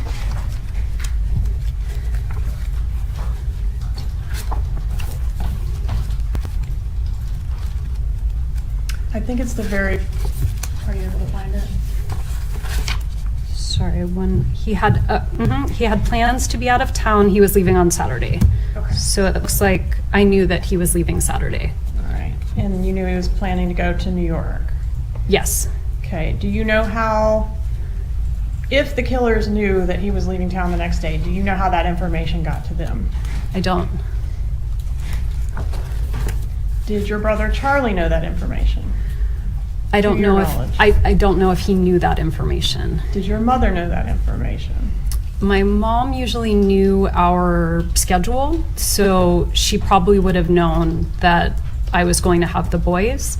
I don't know if that means she knew he was going to be out of town, but she would have known that I had the boys. And didn't your mom keep meticulous track of every time that Dan went out of town? Maybe just in the sense that if Danny was out of town, she thought maybe I needed extra help or something, so yes, probably. And when that became an issue in the divorce, she was able to send you a record going all the way back to 2010, a couple of years of every single date he was out of town. Do you remember that email? My mom never switched over to a Google Calendar, so she would keep very meticulous, like a calendar of all the things she had to do, and so that was just her way of keeping track of everything. Not just this, but every part of life. She's very detail oriented, Yes. even regarding things that aren't necessarily her business, or do you think that Dan's travel plans were somehow her business? I think only to the extent that it impacted whether I had the boys or whether they were coming to visit or what that looked like. Okay.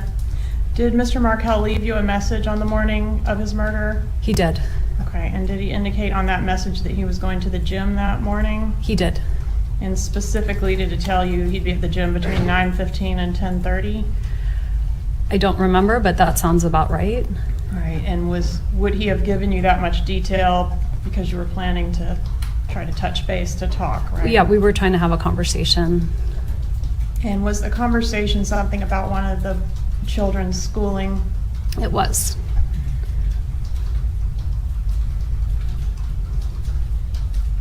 Did you talk to your brother Charlie on the morning of the murder? I did.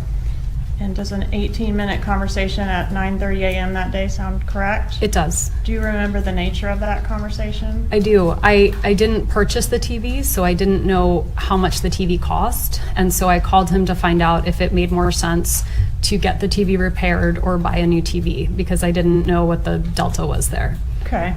Can you tell the jury one way or the other for sure whether you mentioned Dan Markel's travel plans to Charlie during that 18-minute phone call? I can't say for sure, but I don't see why I would have brought it up. Did you have WhatsApp on your phone at that time? I did. What is WhatsApp? WhatsApp is it's a phone service. It's an app that I use when I talk to people who live in other countries. So it's become very popular. I think I had it at the time. I know I certainly have it now. But it's a device to send messages. During the time frame that we're talking about, which is around the time of the murder, did you communicate with any of your family members through WhatsApp? I don't remember using WhatsApp unless they were traveling internationally, because it's a way of making free calls or free texts when at that time making long distance calls on a regular phone would have been very expensive. Did you ever communicate with Katie Magbanua through WhatsApp? I don't remember ever texting her on any platform. Did you have any other encrypted platforms on your phone at that time? At that time, I don't think so. I don't know what existed at that time. Okay.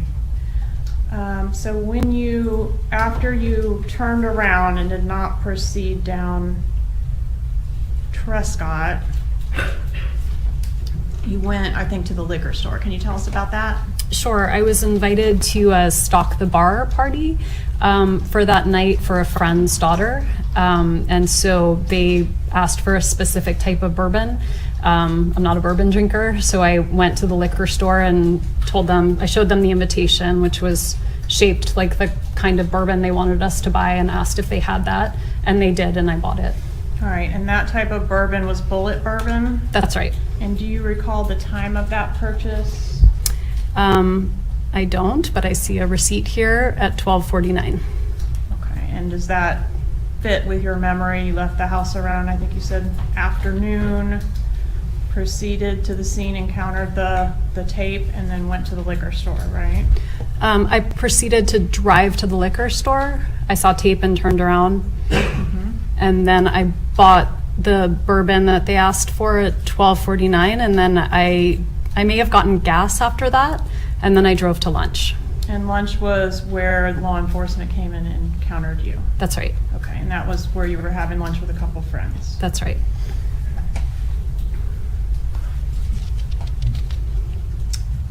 Did you relocate to South Florida after Mr. Markel's death? In terms of relocation, I did leave Tallahassee after the funeral, but I took a weekender for both the boys and me and thought I would be back pretty quickly. Did you come back? I did come back a few times, but Just to get things though, right? not really to get things. I came back a couple of times to give a talk or to do some work, but Okay. or But to what I'm interested in is where were you living after the murder? I wasn't living in Tallahassee. All right. Did you recall on the trip to South Florida, just within 48 hours of the shooting, getting a call from Craig Isom? Yes. Okay. And what happened with that call? I talked to him for a while. He mentioned that he might want to have DNA samples of the kids. We were already halfway down. We'd been in the car for about 4 hours with the boys. Who's and the we in that sentence? I was with my parents Okay. and the kids. Yep. We talked, the call broke up, and he never followed up. Was it like a, you're breaking up? I told him I was having a hard time hearing. But were you faking that or was it really breaking up? I was not faking that.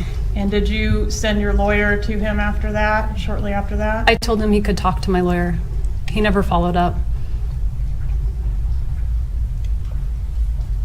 Were you happy to be out of Tallahassee when you were able to return to South Florida? No, I was not happy.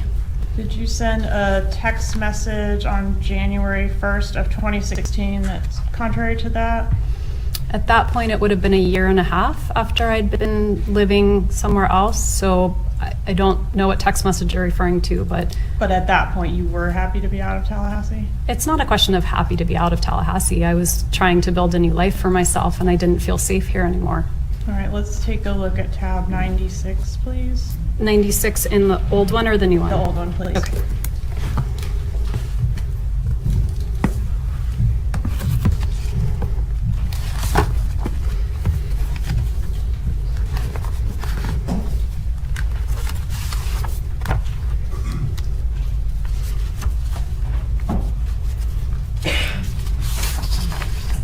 Okay, I see it, but it says unknown, so I don't know who I'm talking to. But that's not the question. The question is, did you say, "So happy I don't live there"? And the person says, "I bet it's a shithole." Remember that? I don't remember this, no, but I do see that I said it. I don't know who I'm talking to here, and Would it surprise you to learn you were speaking to your brother, Charlie Adelson? I don't know if it would surprise me. So, no. Okay, Judge, may we approach it this time? Ladies and gentlemen, we have a sidebar. A sidebar has been called, and ladies and gentlemen, I'm also thrilled to announce that we have hit, ladies and gentlemen, almost 4,000 on the Towel X. Wendi Adelson's testimony is very popular. I am thrilled to announce that we have hit 4,000 viewers on the Towel X. We're not quite as big as Al Jazeera Arabic. We're about 1/10 the size of the country of Qatar's national network. That's okay. But as far as I can see, ladies and gentlemen, we appear to be one of the biggest channels covering the Donna Adelson trial. Some people doing good, couple hundred views here and there. One channel I think was up about 1,000 or so, but we are at 3.8 thousand, ladies and gentlemen. Harvey Adelson is not pleased. There is towel attention on his family's nefarious behavior. Now we are at sidebar, ladies and gentlemen, sidebar, and I'm hearing a lot of foundational questions that look like they want to get Wendi. Now, you might be saying to yourself, I don't know about that. And you might be thinking to yourself, I'm named Bella and I'm a cat and I don't have faith in the ability of Wendi to get indicted. Well, you know what? A lot of these questions are laying that kind of foundation, and the sidebar is quickly coming to an end. We need more sidebars. I believe in the power of sidebars. Oh, good. The sidebar is continuing. Now, I don't know what's going on here with Court TV. You don't spell sidebar S-I-D-B-A-R. You clearly spell it S-I-D-B-A-H. There is no human being in the world that spells sidebar with an R. Who does that? I don't even understand. Maybe Donna Adelson likes to do that, but I will not go along with spelling sidebar with an R. What kind of word is that? Sidebar. I've never heard of such tomfoolery. Ladies and gentlemen, we shall call it a sidebar. Whether or not that befuddled, confused, sedated old woman who looks like a low-rent Miss Doubtfire wants it or not, we shall refer to sidebars as sidebars. It shall be heresy. Yes, no, Wendi Adelson definitely doesn't know how to sidebar. I'm pretty concerned that someone gave her the ability to even go to sidebars to begin with. You either know how to sidebar or you don't. Continue with your examination. All right, the sidebar's over.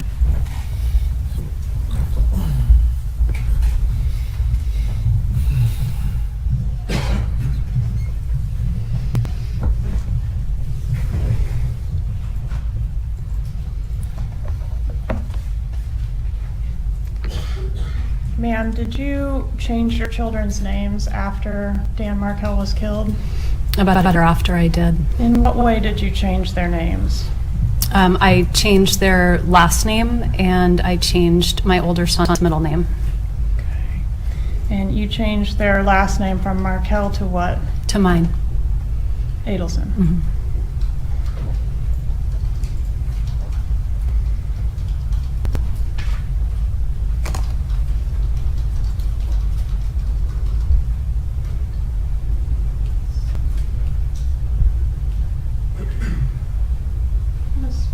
Start by asking you about this email dated July 3rd, 2014. What is this? This is the, it looks like an electronic invitation for my dad's 70th birthday. An Evite, right? Yes. And who sent the invitation to you? Well, it looks like it's through the postmark. I mean, who sent the party invitations out? I don't remember if I helped with the Evite or if my mom did it. So I don't know if I sent it to myself or if it's from my mom. Would you have sent it to yourself? I'm a little better with tech stuff than my parents, so I might have helped them put together an Evite. Okay. I don't well, remember. Who does it say is the host of the party? Oh, my mom's the host. You asked who sent the email, and I didn't remember. But my mom is the host of the party for my Okay. dad. And to whom is the party invitation sent? It's sent to me and my 2 children. Okay. And this was sent on July 3rd, 2014, before the murder, correct? Yes. Okay. And then back up just a little bit here. This email, do you recognize this one? Are you able to read it okay on your screen? I can read it okay. All right. Who sent this email? This is from, it says my mom, but it says Harvey Adelson. So again, I don't know which parent it's from. Okay. If it was from Harvey Adelson, would he say Lincoln is going to be attending Shabbat with his grandpa, Harvey Adelson? I mean, it seems more likely somebody else would have written with his grandpa, but I don't know. I kind of write those things sometimes, like Lincoln will attend something with his mom and say my name. I know it's awkward to say it in the third person, but I don't think it's impossible. Okay. But this reference to Lincoln Adelson did happen prior to the legal name change, correct? Yes, no, I from the beginning I was scared when I put them in school, and so I didn't legally change their name until a year after, but I was socially using my name for them. And did that start as soon as their dad was killed? No, it started when I had to register them for school. And your mom helped with the registrations as well, didn't she? I think I did the registrations myself. What about here for flag football? Did your mom assist with that? It looks like she did. There were some after-school activities. Okay, and she registered your child under the last name Adelson, right? Yes.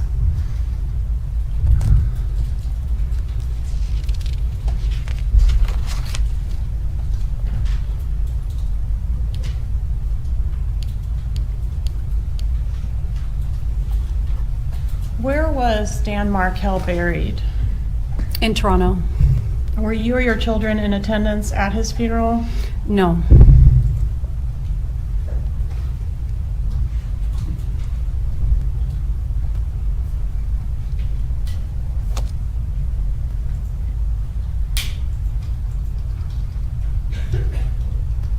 When was the last time you spoke to your mother, Donna Adelson, as we sit here today?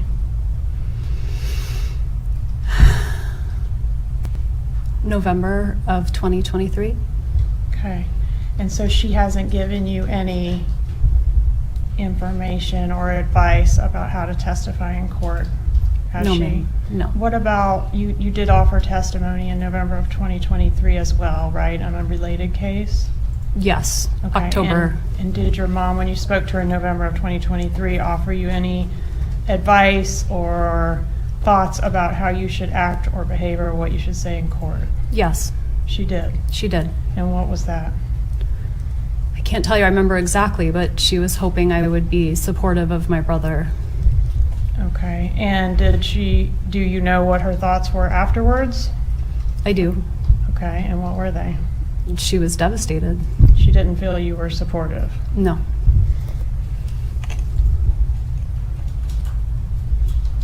Were you in any way involved in the plot to kill your ex-husband? No. Did you maybe know it was going to happen but not know the details? I did not know it was going to happen, and I did not know any details. Did you provide any information, even unknowingly in hindsight, that you think could have been used to assist the murderers? I don't think so. I didn't provide any information. What information do you have regarding your mother's involvement in the plot to kill your ex-husband? I don't have information. But you do admit that your brother said he looked into hiring a hitman to kill Dan Markel. I don't. I admit that my brother made a tasteless joke repeatedly about buying me a TV because it was cheaper than hiring a hitman. But then someone did hire a hitman who did kill Dan Markel, right? Yes, that happened.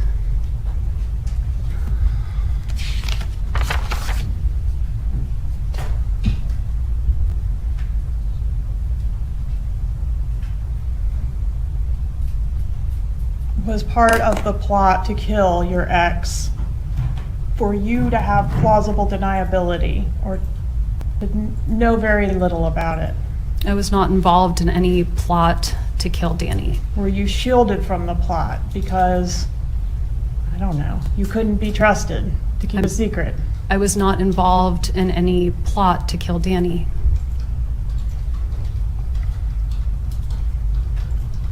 Why did you tell investigator Isom in your law enforcement interview that you were worried the police, or you were worried, I guess, in the police car on the way to be interviewed, that you might be considered a suspect? Because I couldn't think of anything bad going on in his life other than the divorce. And frequently the ex-wife is a suspect. Were you treated as a suspect? I was not. But you mentioned 9 times in your law enforcement interview being a suspect, didn't you? I did, yes. When you were approached at the restaurant, you weren't yet told that this was a shooting, were you? I was not. You were only told something happened with your ex-husband. I don't even know if I was told that. I was very scared something happened to my kids, and that's why law enforcement was there, and they wouldn't tell me what was going on. But they did reassure you that the kids were fine. You remember They told me that law enforcement officers were with the children, which terrified me because I didn't know why my children would need law enforcement officers. So you didn't know what this was about at all when you were in the police car?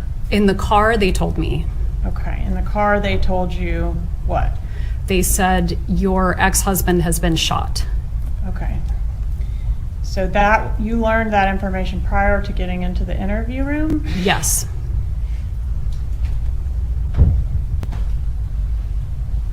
Okay.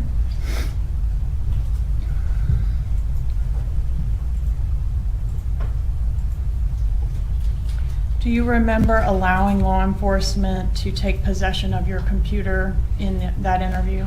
I told law enforcement to search my phone, search my computer, search my house, search my car. I was trying to be helpful. Do you remember saying that it was okay for them to take the computer and keep it even though you had work things on there because you didn't think you would be going back to work? I remember thinking it wasn't important. I couldn't imagine my life fell apart. But you didn't go back to work, did you, at FSU? I did actually go back, not physically present, but I was still on the FSU payroll until December of that year. Okay. In that interview with law enforcement, did you suggest that your parents are people who may have been angry enough to kill Dan Markel? I suggested a lot of people who could have been angry enough to kill Danny. And were some of the people my parents? Yes.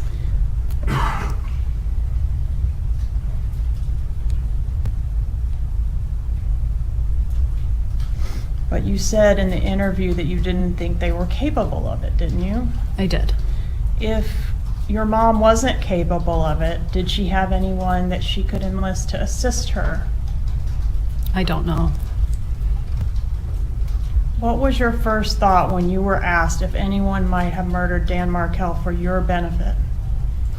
I thought maybe a crazed friend or a former student. It's not what you said, though, is it? I don't remember exactly what I said first. You said Charlie, right?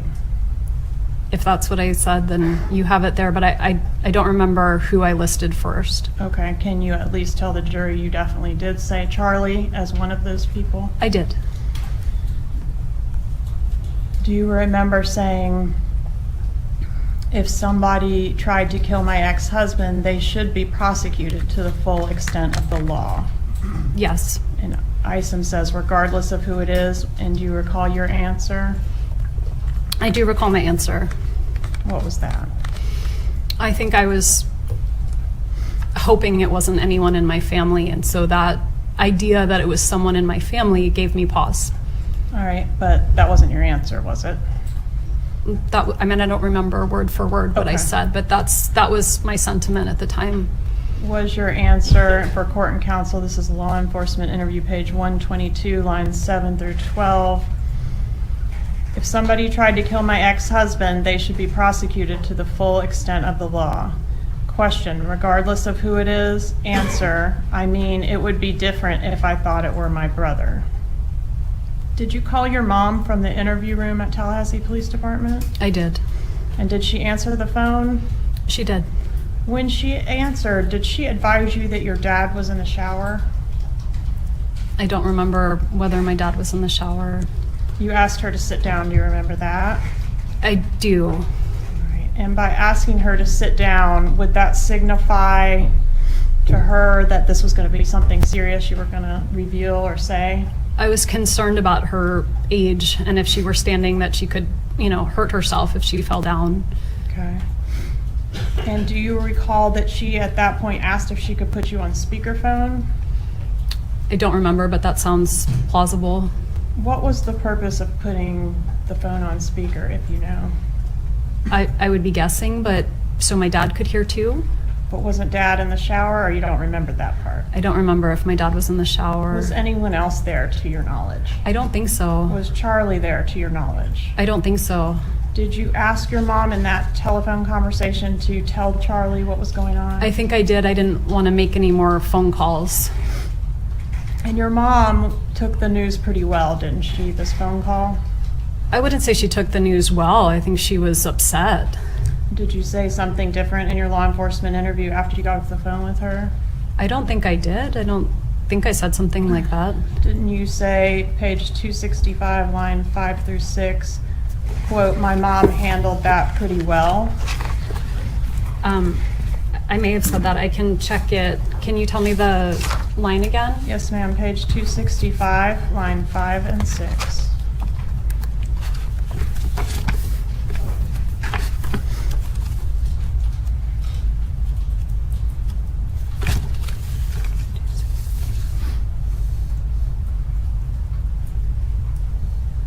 Yes, that's what I said.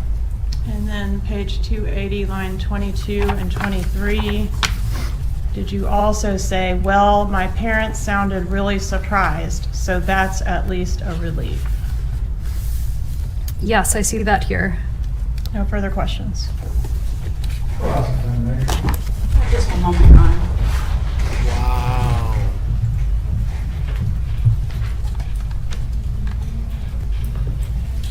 That was the end of Wendy's direct.